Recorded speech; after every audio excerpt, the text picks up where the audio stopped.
অনেকেরই আশা থাকে যে 15,000 টাকার ভিতরে একটি ফোন ক্রয় করবে এবং সেই ফোনে গেম খেলবে, অথবা অনেকেরই স্বপ্ন থাকে 15,000 টাকার ভিতরে ভালো একটি ক্যামেরা ফোন ক্রয় করার জন্য। অ্যামাউন্টটা অনেক কম হলেও স্বপ্নটা কিন্তু অনেক বড়। ঠিক তাদের জন্যই আজকের এই ভিডিওটা তৈরি করা। তো যাদের বাজেট 10 থেকে 15,000 টাকা তারা এই ভিডিওটা কন্টিনিউ করতে পারেন, কারণ আজকের ভিডিওতে দেখানো হবে 10 থেকে 15,000 টাকার ভিতরে এমনই সেরা 3টি ফোন। তো চলুন কথা না বাড়িয়ে ভিডিও শুরু করা যাক। আমি আছি সূর্য আর আপনারা দেখছেন টেকসান।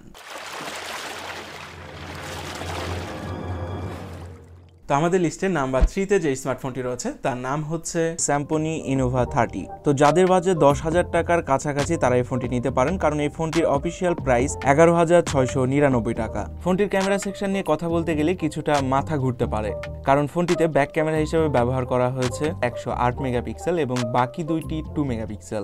চিন্তা করা যায় 11,000 টাকার ফোনে 108 মেগাপিক্সেল ক্যামেরা। তো যাই হোক, ফোনটির ফোন ক্যামেরা হিসেবে ব্যবহার করা হয়েছে 8 মেগাপিক্সেল ক্যামেরা। যদিও বা এই ফোনটির ফটো বা ভিডিও কোয়ালিটি 108 মেগাপিক্সেল ক্যামেরার মতো না, তবে এই বাজেটের ভিতর যতগুলি ক্যামেরা ফোন রয়েছে সেই ফোনগুলির সাথে খুব ভালোভাবেই টক্কর দিবে।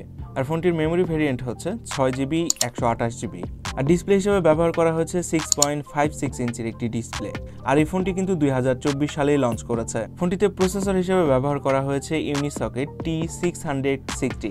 ইউনিসকেট যতগুলি প্রসেসর রয়েছে তার মধ্যে ভালো মানের একটি প্রসেসর ধরাই যায়। আর ফোনটিতে অপারেটিং সিস্টেম হিসেবে থাকবে অ্যান্ড্রয়েড 13। ফোনটি লং টাইম ব্যবহার করার জন্য ব্যাটারি ব্যাকআপ হিসেবে থাকছে 5000 mAh ব্যাটারির সাথে 18 ওয়াটের ফাস্ট চার্জিং। তো এই প্রাইজের ভিতরে ওভারঅল সবকিছুই ঠিক মনে হয়েছে এই ফোনটিতে। তবে যাদের স্যামসং নামে অ্যালার্জি আছে পরের ফোনটি দেখতে পারেন। তো আমাদের লিস্টে নাম্বার 2 যে স্মার্টফোনটি রয়েছে তার নাম হচ্ছে Realme 10। ফোনটিতে ডিসপ্লে হিসেবে থাকছে 6.4 ইঞ্চির একটি ডিসপ্লে এবং ব্যাক সাইডে দুইটি ক্যামেরা সেন্সর রয়েছে, যার মূল ক্যামেরা সেন্সর হচ্ছে 50 মেগাপিক্সেল এবং 2 মেগাপিক্সেল। আর ফ্রন্ট ক্যামেরা হিসেবে থাকছে 16 মেগাপিক্সেল ক্যামেরা। আর ফোনটিতে স্টোরেজ হিসেবে থাকছে 464। ফোনটি বেশ আগে লঞ্চ করলেও এখনো কিন্তু দাপটের সঙ্গেই চলছে। আর এই ফোনটি কিন্তু অ্যান্ড্রয়েড 12 এর সঙ্গে লঞ্চ করেছে এবং চিপসেট হিসেবে ব্যবহার করা হয়েছে MediaTek Helio G99 একটি প্রসেসর, যা কিনা গেমিং এর ক্ষেত্রে খুব ভালোই পারফরমেন্স করে। এই ফোনটিতেও রয়েছে 5000 mAh ব্যাটারি সাথে 33 ওয়াটের ফাস্ট চার্জিং। আর এই ফোনটির কিন্তু আনঅফিশিয়াল প্রাইস 15,500 টাকার আশেপাশেই।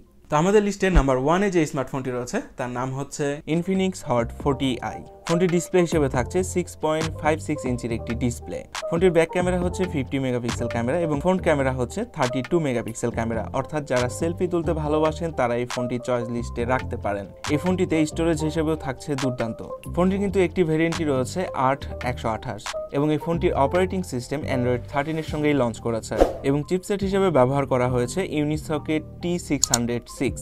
ফোনটির ব্যাটারি ব্যাকআপ হিসেবে থাকছে 5000 mAh ব্যাটারির সাথে 18 ওয়াটের কুইক চার্জিং।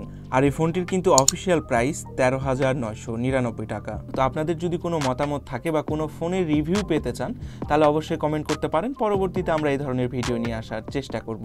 সো এই ছিল আজকের ভিডিও আর ইনফরমেশনটা যদি ভালো লেগে থাকে অবশ্যই লাইক, কমেন্ট আর চ্যানেলটিকে সাবস্ক্রাইব করতে ভুলবেন না। দেখা হবে আপনার সাথে নতুন কোনো ভিডিওতে। আপনার শুভকামনা জানিয়ে শেষ করছি আজকের ভিডিও। ধন্যবাদ, ভালো থাকবেন।